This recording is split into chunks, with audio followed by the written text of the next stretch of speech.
चल चल की बाजूला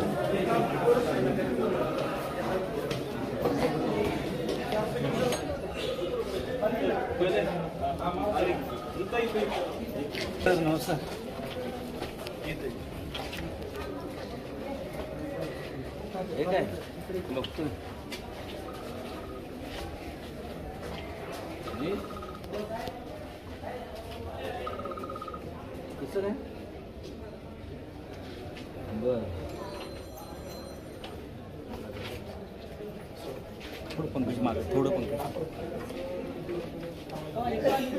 थँक्यू डॉक्टर जी जी ओके थँक्यू थोडं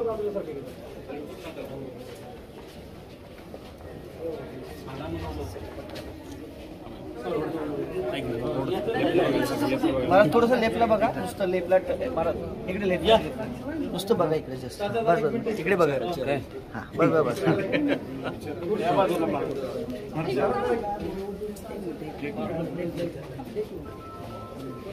ओमकार कलाकार कोण या साईडने या रे कलाकार कुठे हे काय इकडे तुम्हीच आहे कुठे कलाकार कोण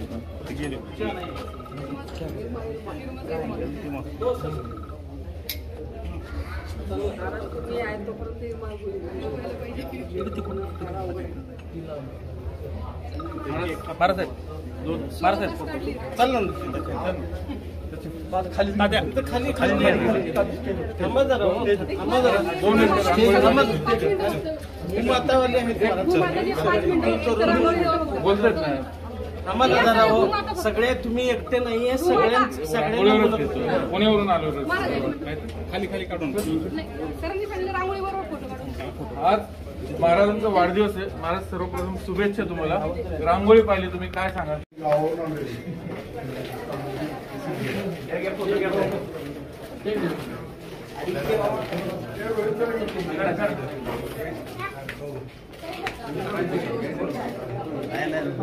लाडू बुके घे हे पंकज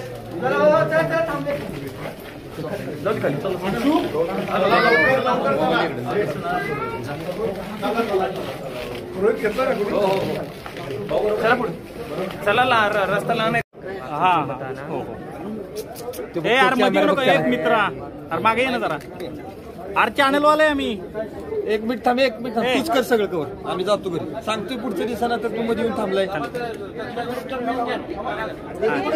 प्रताप सिंह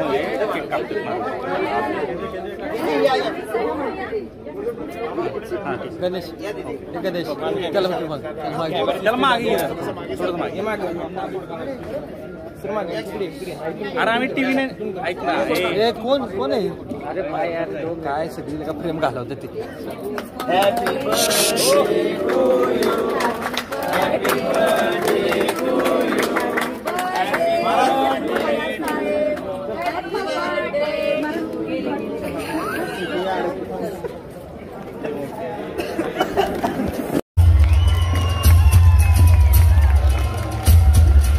श्रीमंत महाराज क्षत्रिय कुलावतंस छत्रपती उदयनराजे भोसले महाराज यांचं आगमन झालेलं आहे त्यांच्या वाढदिवसानिमित्त समस्त सातारकरांतर्फे त्यांच्या मित्र समूहातर्फे कोटी कोटी शुभेच्छा आज एक अत्यंत महत्वाची घोषणा करण्यासाठी ते आलेले संग्राम बरके नगरसेवक किशोर शिंदे युवा नेते गणेश जाधव यांनी महाराजांचा सत्कार करण्यासाठी मंचावर यावं अशी मी त्यांना विनंती करतो आणि त्यांना पुष्पहार घालून त्यांच्या वाढदिवसानिमित्त त्यांचं अभिष्ट चिंतन इथे करण्यात येतं समस्त सातारकरांतर्फे छत्रपती उदयनराजे महाराज मित्र समूहातर्फे आणि मान्यवरांच्या हस्ते उदयनराजे भोसले महाराजांचा आज या ठिकाणी सन्मान होतोय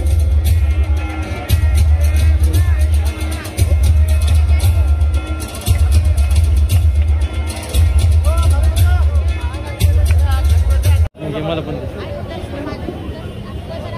सर्वप्रथम छत्रपती शिवाजी महाराजांना माझ्या वतीने आणि या ठिकाणी उपस्थित सर्व त्या काळात ज्यांनी स्वराज्यासाठी जे लढले त्यांचे वंशज या ठिकाणी आहेत, आलेत, आवर्जून उपस्थित राहिलेत. त्यांच्या वतीने आणि उपस्थित सर्व आपणा सर्वांच्या वतीने, सर्व शेफ प्रेमींच्या वतीने त्यांना विनम्र अभिवादन करतो. प्रत्येकाला उत्सुकता लागली होती की मी घोषणा काय करणार आहे,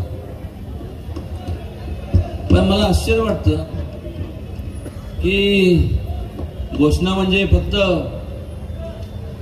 राजकीय नसती. आजची ही घोषणा ही ज्यांच्याकडे आपण जे लहान लहान मुलं आता जरी लहान असले ते उद्या या देशाचा भविष्यकाळ आहेत. आणि त्यामुळं प्रत्येक क्षेत्रामध्ये मोठ्या प्रमाणावरती प्रगती झाली आहे, बदल झालाय. आणि कुठंतरी ह्या सर्व लहान मुलांना त्यांच्या भावी आयुष्यात वाटचाल करत असताना त्यांना जो इतिहास या देशाचा आहे, ज्यांच्यामुळं आज आपल्याला स्वराज्य मिळची स्थापना झाली, म्हणजे अर्थात लोकशाहीची स्थापना झाली, याचा विसर पडता कामा नये. मी येत असताना मला वाटतं माझ्या अगोदर आज माझे सर्व मिती इन्फोटेनमेंटचे जे मित्र आहेत त्यांनी आपल्याला सांगितलं असेल. मी असं म्हणत नाही की सुपरमॅन, बॅटमॅन किंवा जे बाकी जे काय कॅरेक्टर्स असतात एक काल्पनिक कॅरेक्टर आहेत, पण खऱ्या अर्थाने त्या काळात ज्या लोकशाहीमध्ये आपण आज वावरतोय त्यांनी आज आपल्याला स्वातंत्र्य, त्यांच्यामुळं आपल्याला स्वातंत्र्य भारतामध्ये आपण राहतो. अशा जे योद्धे आहेत त्यावेळेसचे शिवाजी महाराजांबरोबर, संभाजी महाराजांबरोबर, आणि ज्यांनी खांद्याला खांदा लावून जीवाचं विचार न, स्वतःच्या जीवाची कुठलेही काहीच विचार न करता मग काय झालं तरी चालेल, तर माझ्या हिशोबाने ही अशी जेवढी लोक होती ही खऱ्या अर्थाने सुपर हिरोज आहेत. आणि बदलत्या काळाबरोबर एवढं कॉम्पिटिटिव्हनेस, स्पर्धा एवढी वाढली, त्यामुळं जरूर तुम्ही बाकीचे जे काय त्या वयात गटातले जे मुलं असतात त्यांनी जरूर कॉमिक्स वाचा किंवा जे काय तुम्ही अभ्यासाबरोबर जे काय स्पायडरमॅन, सुपरमॅन किंवा जे काय असतील कॅरेक्टर्स हे जरी बघितले तरी त्यांना प्रत्येकाला आपला जो इतिहास आहे तो इतिहासाचा विसर कधीच पडता कामा नये. म्हणून आज ह्या सातारा राजधानी सातारात, या साताऱ्यातनं अनेक चळवळी उभं राहिल्या. स्वातंत्र्याची असेल, सत्यशोधक असेल, त्यानंतर पत्री सरकार असेल, साक्षात ह्या वाड्यामध्ये स्त्रियांच्या शिक्षणाची चळवळीची सुरुवात झाली.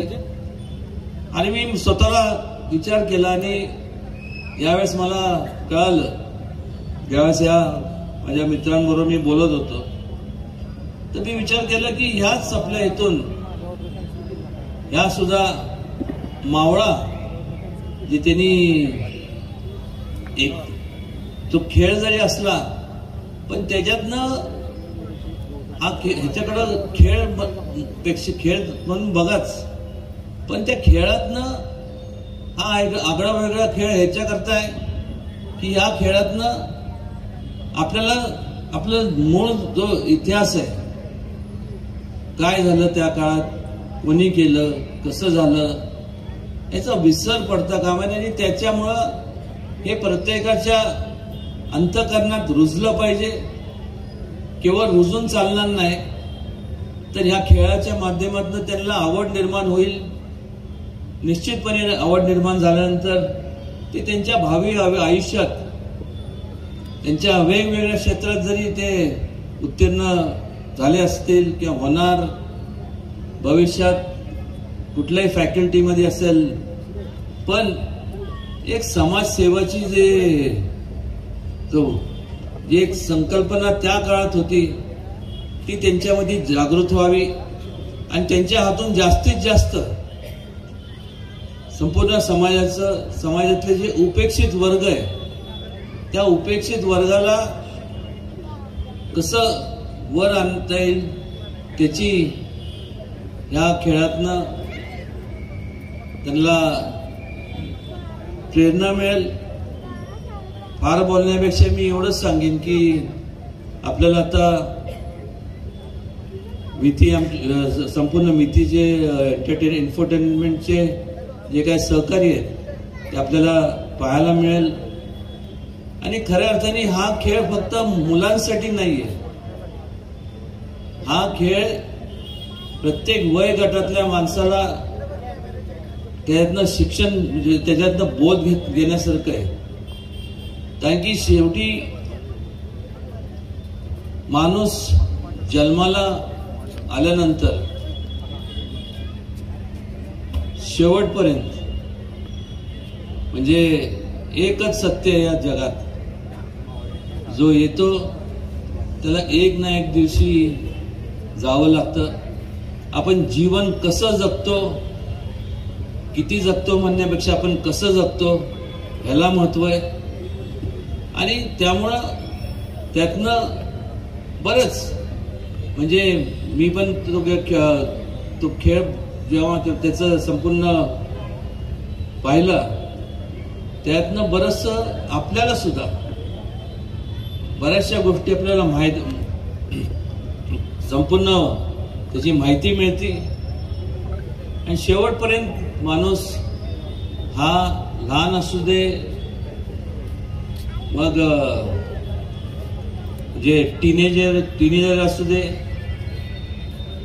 वडीलधारी असू दे, कोणी असू दे, तो शेवटपर्यंत विद्यार्थी असतो. कारण की शेवटपर्यंत एवढ्या डेव्हलपमेंट चालू असतात आणि काही ना काहीतरी आपल्याला त्यातनं शिक्षण आपण घेत असतो. मी आज या ठिकाणी हीच घोषणा करणार होतो, म्हणजे करणार आहे की प्रत्येकाने आवर्जून, आम्ही तर ह्या संपूर्ण सातारा संपूर्ण इथून सुरुवात करतोय, याचं अनुकरण प्रत्येकाने वेगवेगळ्या त्यांच्या ठिकठिकाणी प्रत्येक शाळेमध्ये, प्रत्येक कॉलेजमध्ये, शाळेत कॉलेजमध्ये हा खेळ तिथं त्यांनी त्याची जागृती केली पाहिजे. येत असताना माझे पत्रकार मित्र म्हणाले की आज कुठली घोषणा करणार आहे. मी म्हणलं जर ही घोषणा नाही केली, त्यांना मी सांगितलं नव्हतं, जर सांगितलं असतं ही घोषणा करणार आहेत तर कदाचित ते आज या ठिकाणी एवढ्या मोठ्या संख्येने उपस्थित झाले नसते. गमतीचा भाग आहे, नाहीतर उद्या काहीच त्याचं प्रसिद्धी त्याला मिळणार नाही. माझा वाढदिवस म्हणजे हे औचित्य झालं. प्रत्येक जणाचा कधी ना कधीतरी वाढदिवस असतो. खरं आपल्या सर्वांचे जेवढे आभार मानावे तेवढे थोडेच आहेत, कारण आज तुमच्यासारख्यांचं प्रेम मी आयुष्यात मिळू शकलं हेच मी माझं भाग्य समजतो. असंच आपण सुद्धा तरुणांना खास करून सांगतो, असंच तुमचं सुद्धा फार मोठं फ्रेंड सर्कल झालं पाहिजे. कारण की आयुष्यात आपण मला म्हणून उपयोग काय, माझं ऑलरेडी बुकिंग झालंय त्यामुळे तुम्ही त्याची काळजी करा. पण गमतीचा भाग सोडून द्या. आज मावळा या संपूर्ण उपक्रमाची अधिकृत घोषणा करतो आणि इथूनच साताऱ्यातनं आपण त्याची सुरुवात करतो.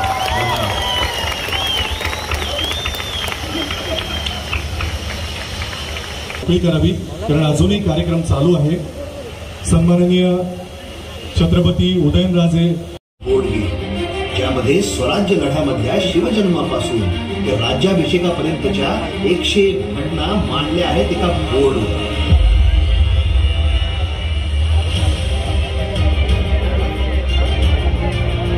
स्वराज्याचे मावळे बनून हा खेळ खेळायचा, फासे फेकायचे आणि अनुभवायचा स्वराज्याचा करार. विजयी घटनांवर आला तर मिळतील 2. होय, त्या खेळाचं चलनच मुळे आहे 2. पण स्वराज्याला खीळ बसणाऱ्याही घटना घडल्या होत्याच की इतिहासात. त्यावर आला तर मात्र द्यावे लागतील तुम्हालाही काही हो.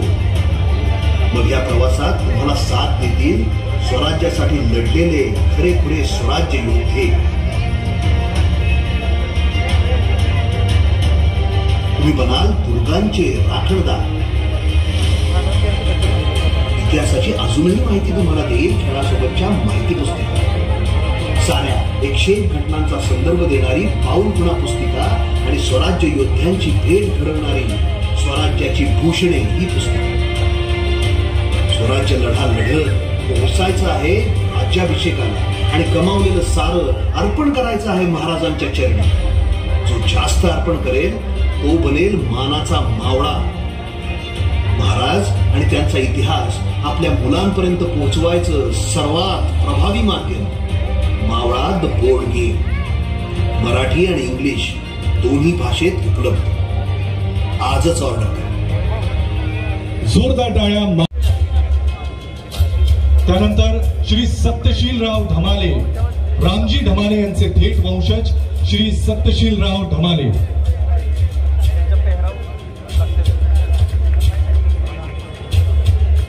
मुरारबाजी देशपांडेंचे थेट वंशज श्री संदीपराव पोतनेस. मुरारबाजी देशपांडेंचे थेट वंशज श्री संदीपराव पोतनेस. बाजी पासलकरांचे थेट वंशज श्री विष्णुपंत पासलकर. श्री विष्णुपंत पासलकर आणि त्यांचे कुटुंबीय हा सन्मान स्वीकारतायत. यानंतर बहिर्जी नाईक जाधव यांचे थेट वंशज श्री आबासाहेब नाईक जाधव. बहिर्जी नाईकांचे थेट वंशज श्री आबासाहेब नाईक जाधव. दयाजी मारणेंचे थेट वंशज श्री सुनील मारणे. बाजी प्रभू देशपांडेंचे थेट वंशज कोंडाजी वरखडेंचे थेट वंशज श्री शैलेश वरखडे. कोंडाजी वरखडेंचे थेट वंशज श्री शैलेश वरखडे. येसाजी कंक यांचे थेट वंशज श्री शशिराव कंक. या स्वराज्य योद्ध्यांचे वंशज खुद्द छत्रपती उदयनराजे महाराजांच्या हस्ते हा सन्मान स्वीकारतायत. तानाजी मालुसरेंचे थेट वंशज श्री रायबा मालुसरे आणि त्यांचे कुटुंबीय. जोरदार टाळ्यांच्या गजरात या सगळ्या कुटुंबियांचा, मान्यवरांचा आपण इथे सन्मान करतो आहोत. माळोजी बाबा घोरपडेंचे थेट वंशज श्री इंद्रजीत सिंह घोरपडे. श्री इंद्रजीत सिंह घोरपडे माळोजी बाबा घोरपडेंचे थेट वंशज. शिवा काशीद यांचे थेट वंशज श्री आनंदराव काशीद. शिवा काशीद यांचे थेट वंशज श्री आनंदराव काशीद. यानंतर जीवा महाला सपकाळ यांचे थेट वंशज श्री दादाराजे महाले सपकाळ. जीवा महाला सपकाळ यांचे थेट वंशज श्री दादाराजे महाले सपकाळ. कान्होजी आंग्रेंचे थेट वंशज श्री रघुजी राजे आंग्रे. यानंतर पिलाजीराजे गोळेंचे वंशज श्री मारुती गोळे, श्री मारुती गोळे पिलाजीराजे गोळेंचे थेट